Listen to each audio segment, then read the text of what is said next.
All right, let's start our conversation with former President Kgalema Motlanthe. Mr. Motlanthe, thank you so much for your time. Thank you. Mr. Motlanthe, you recently told the BBC that the ANC must hit rock bottom, saying perhaps this would be good for the party itself.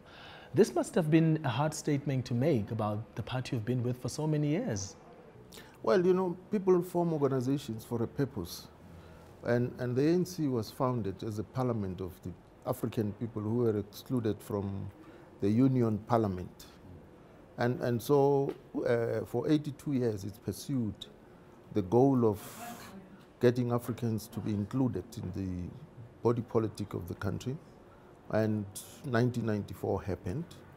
And so one of the difficult questions that we have to grapple with is, could it be that the ANC has actually achieved, you know, the purpose for which it was founded?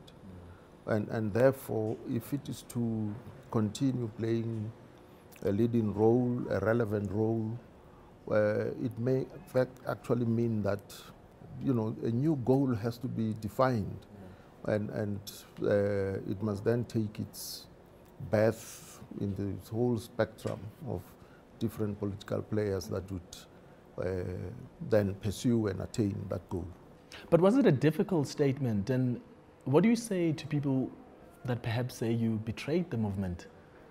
No, it's just a historical perspective here. That's all there is to it here. Yeah. I know that you said your vote for the ANC cannot be taken as a given, especially in the upcoming elections in 2019. And I know that your vote is sacred, but would you say that this is the beginning of the end of your relationship with the ANC? No, not at all. Not at all. I mean, I'm a member of the ANC. I'll be there until, you know, we either, you know, pull it out of the rut in which it finds itself, and or we fail and admit that we failed.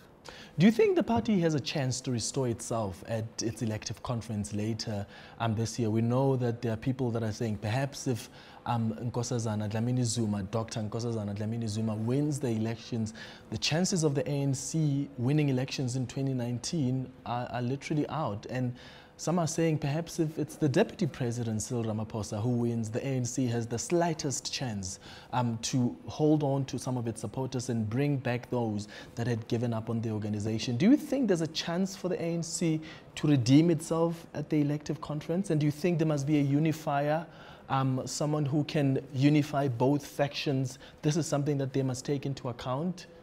Well, it's not about personalities, is it? It's really about the fact that the struggle for, you know, getting an inclusive democratic process was waged on behalf of and in the name of the people.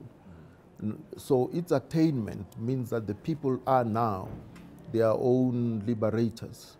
You know, in whatever new cause, national cause that we define, the people must be central in it. And so even the ANC conference is more about the members.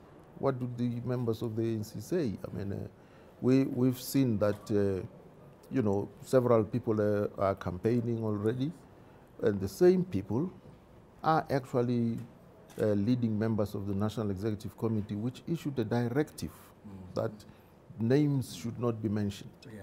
And they come back into their meetings and never revisit their directive. And they don't realize that it actually creates a credibility gap. You know, if you say one thing and act differently. Yeah, and I suppose that also contributes to the rot in the party. And again, in December, do you believe that's a chance for this organization to restore itself? Well, the biggest challenge really is the fact that you know, leaders or elected structures of leadership substitute themselves for the general membership, which is the organization. And so if you take away the right of, think of it this way, we're a country. If we take away the right of the electorate to to vote, and we decide, through discussions and debates that this is the party we want to win the elections for the following reasons, and therefore please endorse thereafter. You can't say if that party which is victorious cannot turn around and say we're serving because of the free expression of the will of the people. They can't say that. They can't. Yeah. So it's the same thing at the microcosm level in the ANC. Yeah. And that election is hotly contested. Do you believe, like others are? Well, we don't know that actually, because they said the branches will be told when to nominate. So we don't even know whether these people have been nominated or not. You understand?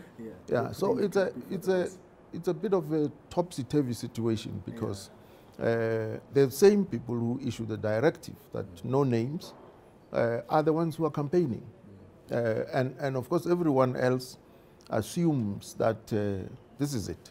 Yeah. Given what the party is going through now, do you agree that there must perhaps be an agreement where the leadership is uncontested and there's like a third way unifier?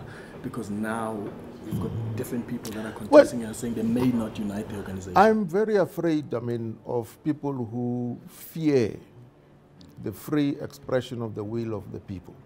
I really fear such people, because elections are an instrument for strengthening organization, because you get a fresh mandate, you serve at the invitation of members.